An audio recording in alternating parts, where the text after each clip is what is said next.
Hello student, Rahul commerce education में आपका स्वागत है। अभी तक हमने फाइनल अकाउंट के एडजस्टमेंट के बारे में पढ़ा और एग्जाम्पल के थ्रू उनको समझा। आज हम एक फाइनल अकाउंट का क्वेश्चन लेने जा रहे हैं विद एडजस्टमेंट, जिसके एग्जाम्पल और सॉल्यूशन के साथ हमें समझना है कि किस एडजस्टमेंट का कहाँ पर एडजस्ट किया जाता है, कहाँ पर उन्हें लिखा जाता है, इफ़ेक्ट उनका किस किस अकाउंट पर पड़ता है, ये हमें समझना है। फॉर एग्ज़ाम्पल एक क्वेश्चन रखा गया है जो फाइनल अकाउंट से है, जैसा कि आपकी स्क्रीन पर आपको दिखाई दे रहा है। Opening stock 1000, purchase 15,000, wages 500, salary 1500, interest 400, debtors 3000, building 50,000, cash 1000। Credit side की बात करें, सेल्स 32,400, कैपिटल 35,000, क्रेडिटर्स 5,000। ये हमारा ट्रायल बैलेंस दिया हुआ है और उसी के नीचे हमें एडजस्टमेंट दिए हुए हैं। एडजस्टमेंट में पहला है अदत्त व्यय, outstanding wages 120, outstanding salary 140, depreciation on building 10%, closing stock 1400 रुपये, बैड डेट्स रिसीव, असोद्य ऋण प्राप्त हुआ है, वसूल हुआ है 100 रुपये से, डिस्काउंट ऑन डेटर्स 5%, देनदारों पर 5% छूट के लिए आयोजन करना है। इस प्रकार हमने तलपट और उसकी समायोजनाओं को पढ़ा। अब इनकी सहायता से हमें व्यापार खाता, ट्रेडिंग अकाउंट, लाभ हानि खाता, P&L अकाउंट और बैलेंस शीट, आर्थिक चिट्ठा हम बनाएंगे। इसके सॉल्यूशन को हमें समझना है। First of all trading account, जैसा कि हमारे पास परफॉर्मा दिया हुआ है ट्रेडिंग अकाउंट का, इसको हम समझेंगे। ट्रेडिंग अकाउंट में जैसा कि हमने पहले से पढ़ा है कि ट्रेडिंग अकाउंट में दो एस्पेक्ट होते हैं, डेबिट और क्रेडिट। डेबिट साइड में ऑल एक्सपेंसेस लिखे जाते हैं और क्रेडिट साइड में हम इनकम सोर्सेज लिखते हैं। तो हमारी डेबिट साइड में सबसे पहले लिखा हुआ है टू ओपनिंग स्टॉक, प्रारंभिक रहतिया 1000। दूसरा लिखा है टू परचेज, जैसा कि आपके क्वेश्चन में दिया हुआ है, टू परचेज 15,000, टू वेजेस 500, और ये जो मैंने ब्लैक से इंडिकेट किया है आउटस्टैंडिंग, ये हमारा एडजस्टमेंट है। आउटस्टैंडिंग वेजेस 120 और दोनों वैल्यू को प्लस करके हमने वैल्यू लिखी है 620। बाई सेल्स 32,400 और क्लोजिंग स्टॉक 1400 रुपये। इस तरीके से हमने आउटस्टैंडिंग पहली एडजस्टमेंट को एडजस्ट किया है कि ट्रेडिंग अकाउंट का पहला एडजस्टमेंट हमने वेजेस को रिलेटेड एक्सपेंसेस में जोड़ दिया है और फिर दोनों साइड का टोटल लगाने के बाद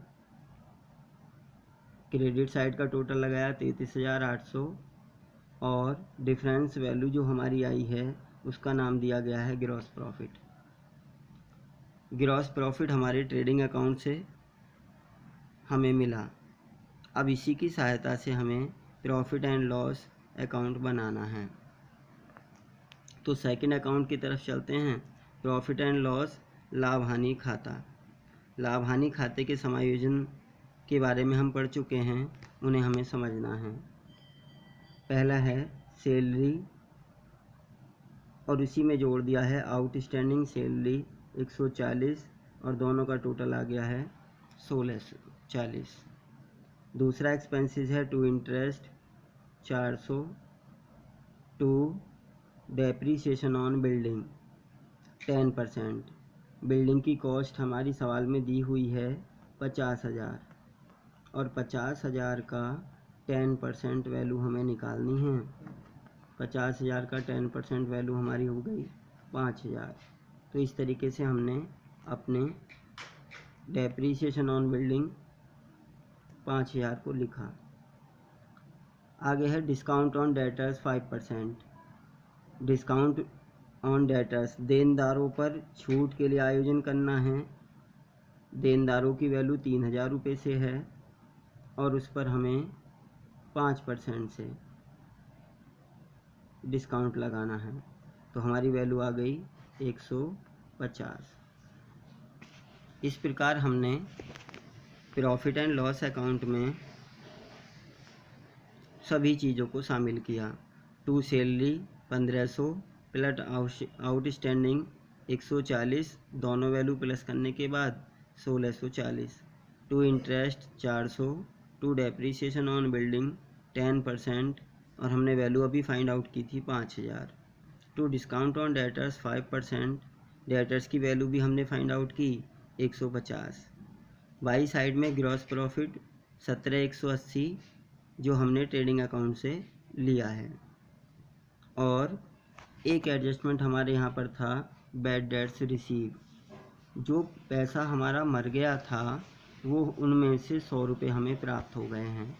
सपोज दैट किसी को हमने 5000 रुपये का माल बेचा उधार, जिसमें से 4500 रुपये मिल गए और 500 रुपये नहीं मिले, तो ऐसी अमाउंट को हम बैड डेट्स कहते हैं, अशुद्ध ऋण, डूबा हुआ ऋण। और यदि फ्यूचर में उसमें से कोई अमाउंट हमें रिसीव हो जाती है, जैसे 100 रुपये रिसीव हो गए या 200 रिसीव हो गए, तो ये हमारी इनकम सोर्सेज होते हैं और इन्हें हम P&L अकाउंट के क्रेडिट साइड में दिखाते हैं। अब P&L अकाउंट की दोनों साइड का टोटल लगाने के बाद तो देखा क्रेडिट साइड का टोटल ज़्यादा है 17280, और उसी अमाउंट को दोनों तरफ लिखने के बाद इन सब का टोटल लगा के उन्हें इसमें से माइनस करना है और वैल्यू हमारी आ जाएगी टू नेट प्रॉफिट 10,090। यदि किसी को कोई भी कैलकुलेशन में प्रॉब्लम है तो वो डिस्कस कर सकता है। तो इस प्रकार हमने ट्रेडिंग अकाउंट और P&L अकाउंट विद एडजस्टमेंट समझे हैं। अब जैसा कि हमने पढ़ा है कि प्रत्येक एडजस्टमेंट का लेखा बैलेंस शीट में भी किया जाता है, तो बैलेंस शीट में कैसे लेखा किया जाना है उसे हम समझेंगे। ये बैलेंस शीट परफॉर्मा है जिसे हमें समझना है।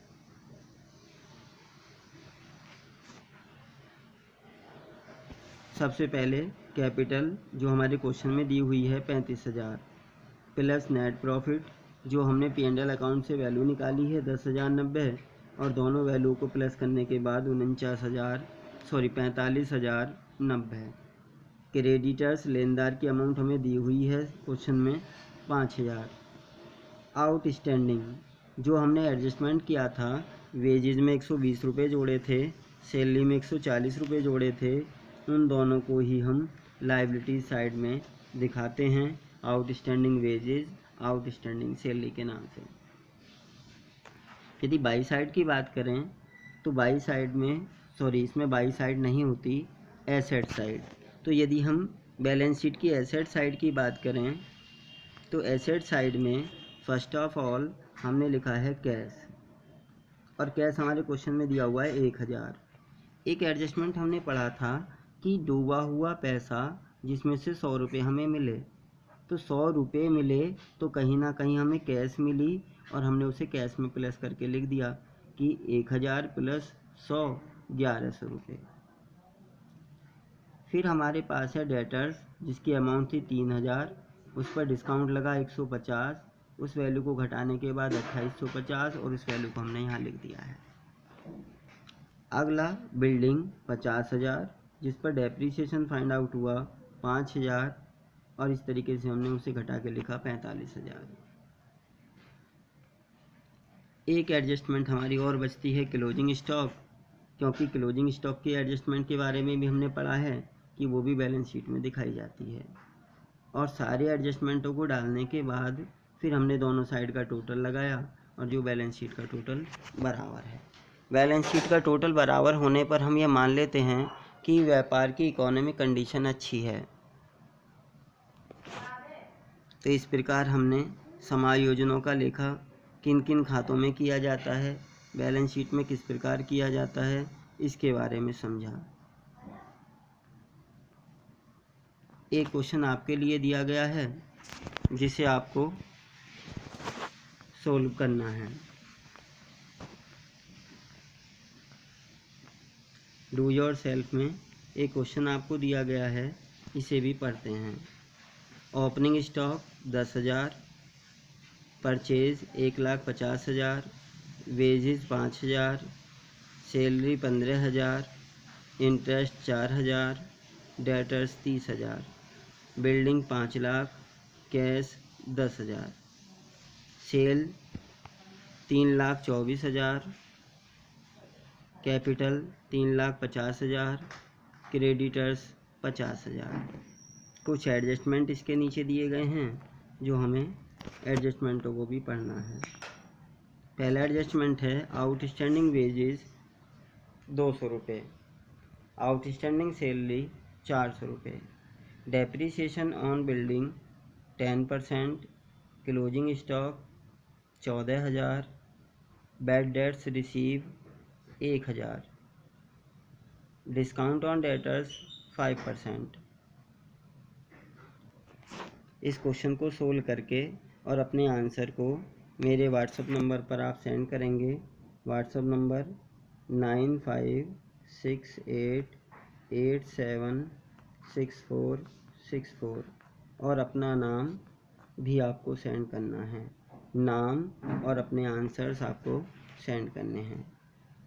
तो दोस्तों, यदि आपको मेरा प्रयास अच्छा लगा हो तो ऐसी ही वीडियो आगे पाने के लिए चैनल को सब्सक्राइब करें, वीडियो को लाइक करें तथा ज़्यादा से ज़्यादा अपने दोस्तों में शेयर करें। धन्यवाद।